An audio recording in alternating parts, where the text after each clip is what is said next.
Bienvenue dans cette nouvelle édition du 12-15. Au sommaire, c'est une première au Mali. Une délégation des rebelles de l'Azawad a rencontré ces mercredis et jeudi une délégation des groupes d'autodéfense loyalistes. Un gros plan dans ce journal. Les femmes de la société civile en première ligne pour un scrutin présidentiel apaisé en Côte d'Ivoire. Elles rencontrent dès ce vendredi les 10 candidats à la magistrature suprême. Et puis au Gabon, la classe politique a d'ores et déjà les yeux rivés sur la présidentielle de 2016. Pour la majorité et l'opposition, l'heure est en effet à la sensibilisation des électeurs. Mais tout d'abord, le temps de la crise semble bien loin. Les ministres de la Défense du Rwanda et de la République démocratique du Congo se sont rencontrés ce jeudi 24 septembre à Kigali, une première depuis les troubles provoqués par la rébellion du M23 dans l'est de la République démocratique du Congo il y a plus de 3 ans. L'éradication des rebelles rwandais du FDLR et le rapatriement des ex-combattants du M23 cantonnés au Rwanda étaient au centre des discussions qui marquent le début d'une nouvelle ère de coopération entre les deux États. Et au Mali également, les tensions semblent s'apaiser. Une délégation des rebelles de la coordination des mouvements de l'Azawad a clôturé ce jeudi une visite de 2 jours dans la capitale malienne, une visite au cours de laquelle ils se sont engagés à tout mettre en œuvre pour éviter de nouveaux affrontements. La coordination des mouvements de l'Azawad a rencontré une délégation des groupes d'autodéfense loyalistes à Bamako. Les groupes armés se sont engagés à respecter l'accord de paix d'Alger à l'issue de cette rencontre de 48 heures qui s'est terminée ce jeudi 24 septembre. Ils se sont par ailleurs engagés à tout mettre en œuvre pour éviter de nouveaux affrontements, répondant ainsi à l'appel du président malien Ibrahim Boubacar Keïta. En réalité, cette rencontre de la CMA, des coordinations des mouvements armés, c'était pour participer à la veille de la fête de l'indépendance, à cette restructuration, à ce léger réaménagement du gouvernement qui était prévu pour le 24, qui a été d'ailleurs fait. Mais le président de la République a quand même rassuré par rapport à l'accord et à la mise en œuvre de l'accord, à laisser que les partenaires travaillent sur le terrain et que chacun s'engage à ce que l'accord qui a été signé le 15 mai et le 20 juin soit une réalité sur le terrain pour que l'application politique suive. Pour les analystes, ce nouvel engagement des rebelles à respecter le cessez-le-feu est certes une bonne nouvelle, mais qui devra être suivi d'actes concrets afin de garantir une paix définitive.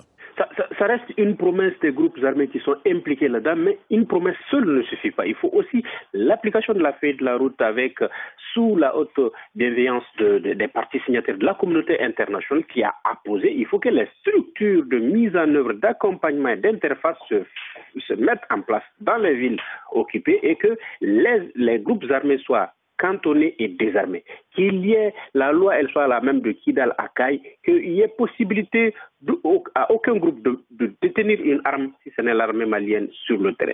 Rappelons que la coordination des mouvements de l'Azawad avait limité sa participation aux travaux du comité de suivi de l'accord d'Alger par le mouvement malien et la CMA, signé le 20 juin 2015 à Bamako.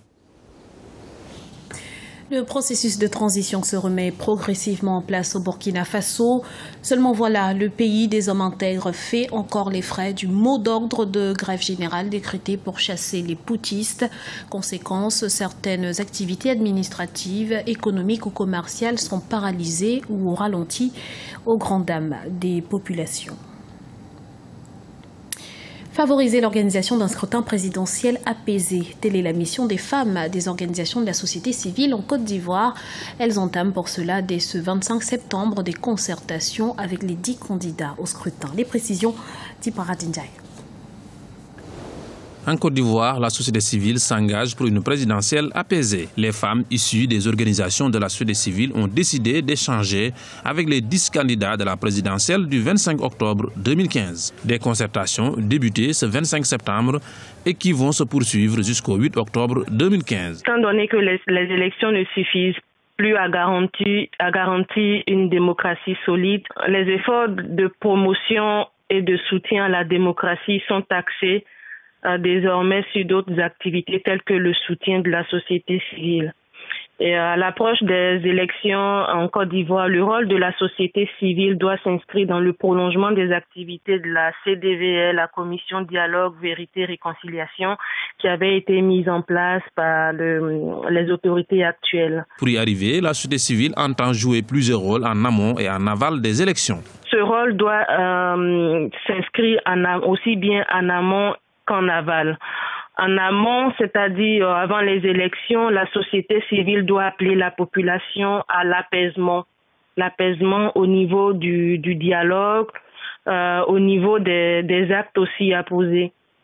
La société civile doit assurer le respect des droits de l'opposition, lui permettant d'avoir accès à l'ensemble du territoire afin d'effectuer ses campagnes auprès des populations. Et un autre rôle aussi essentiel de la société civile ivoirienne doit consister à permettre à l'opposition d'avoir un accès équitable aux médias. La société civile veut également jouer un rôle de témoin de la transparence du scrutin présidentiel prochain afin d'éviter toute contestation post-électorale pour fraude. Congrès, tournée, meeting au Gabon, la présidentielle de 2016 est déjà dans les esprits. Les responsables de la majorité et de l'opposition sont à pied d'œuvre à travers le pays pour allier à leur cause le plus grand nombre d'électeurs. Reportage de notre correspondant Douglas Totouma. Se bousculent et les stratégies se précisent. Sur le terrain, les différents responsables de partis politiques de la majorité et de l'opposition sont déjà à pied d'œuvre. Si pour le parti au pouvoir, l'heure n'est pas à la campagne, pour l'opposition, c'est la période indiquée pour consolider ses bases. Je suis venu ici par exemple sur ce site en 2012. En 2012, il n'y avait pas de campagne. Il est quand même normal que je vienne voir 4 ans après ce qui a été fait sur ce site. Donc c'est mon travail de président. J'ai été élu pour ça. Donc ceux qui pensent déjà à la campagne, je suis désolé, peut-être qu'ils ont le loisir de pouvoir le faire et qu'ils sont oisifs. Moi, je suis très occupé et je poursuis le programme que j'ai présenté aux Gabonais, pour lequel j'ai été élu et que j'amènerai à son terme. Le président du Parti social-démocrate, le désormais indépendant Jean Ping, le président de l'Union nationale et les nombreuses associations de la majorité présidentielle comme de l'opposition multiplient les tournées à l'intérieur du pays.